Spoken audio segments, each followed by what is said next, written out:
today is just gonna be an update on me piercing my nose 9 weeks ago. I was supposed to film this 3 weeks ago, but I was too lazy.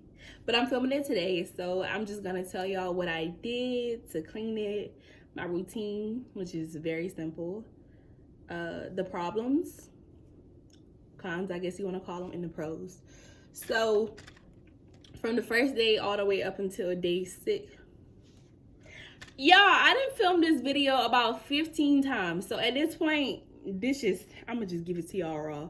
So from day 1 all the way up to the last day of the 6th week, I would clean it twice a day with water and non-iodized salt.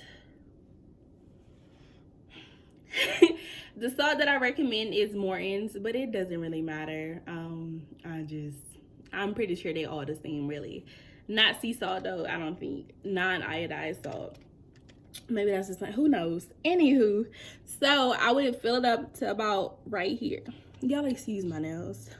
I would fill it up to about, now I'm feeling scared, to about right here with water, and then I'll put like a little sprinkle of salt up in there. And then I dip it in there and make it like real wet. And then I would go around my piercing like this. And then you got to be careful with the bottom, because once it's wet, I don't know what it is, but it's like your piercing just shrinks, and then for some reason your piercing flies out.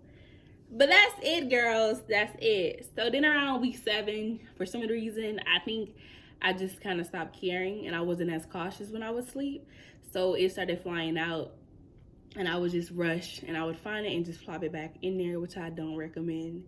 If your piercing flies out, I understand that you might be anxious to get it back in there, but it's gonna be the same issue 2 minutes later that it was 2 minutes prior to that. So I just recommend you clean it and then put it back in. So it started coming out like every night, and then I developed an irritation bump, like a medium-sized one, but I got worried. I was thinking, oh my gosh, is this a keloid? Like, what is this? But no, it was just an irritation bump. And so to get rid of irritation bumps, my boyfriend told me about this tea tree oil that you could use. It's pretty great. I've been using it for about 5 days. And I don't think you could tell I had a bump. It looks pretty flat to me. Yeah, it is pretty. Now, there is like that slight raise right there, and I think you would only know if you had your nose pierced. But it's going down, and that's all I'm concerned about. So yeah. Sorry I'm talking so fast. I just want to get this over with. But so I made a little list, pros and cons, and I'm just gonna read them. So pros: inexpensive. Yes, it was $8 and some change maybe, but just $8 versus you going to a piercing shop, tattoo shop, and they charge you 30, 40, 50, 60, 20, whoever, still cheaper. So I was like, oh, what? This is still. And I only have one other pro. Well, no, we can make 2. It's cute and dainty to me, like not too big but not too small. It's noticeable, but if you don't want it to be noticeable, then you could easily cover it up, right? And then my third thing was it wasn't a hassle. I pierced my nose in about 3 minutes. And the actual process probably took 20 seconds. I was just in shock. That's why my video was like delayed. But yeah, it was pretty simple. Now cons, slips out. I told y'all, like, so say I'm in the shower and then, well, I got that little thing, so it's a little no, see? You don't even feel it slip out to this point. But say I'm in the shower and it slips out, boom, you won't see it. And it's so dainty that it's very hard to find. Another con is it's cheap metal.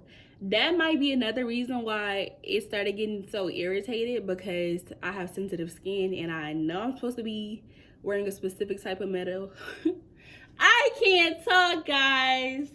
I can't talk. I'm just excited. That's what happens when I film and I'm excited. I feel like I talk all over the place. So somebody come in my comments and tell me, hey, you need to slow it down. Don't, because I know. I know. I'm open to constructive criticism, so if you have anything you want to tell me, please leave it down there. But yeah, it's cheap metal, so if you have sensitive skin or your skin breaks out to certain metals, I would not use this. Like, I don't recommend it if that's the case. But you can change it in 6 weeks, so it's just, let me not recommend that, never mind. And then it's straight, which brings me back to the it slips out. I think when you go to the piercing shop, they'll give you a screw shape or they'll give you an L shape. Whereas here, maybe that's why it's so cheap, it's just straight. And to clean it, once again, you just do a little non-iodized salt and water every day.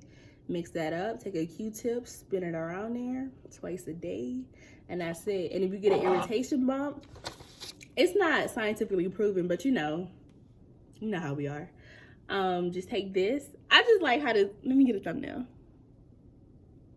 Just take this and then dip it in here, saturate it, and do the same thing as if you were just cleaning it regular. And it does. That's it though, guys. I feel like this is short, straight to the point.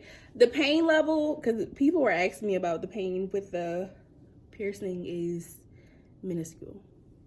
It's about a 3 out of 10. I think I said that in my video. But that is it. Please support me, like, comment, and subscribe. I mean, you really gotta comment. You can just like it and subscribe to me and turn your post notifications on.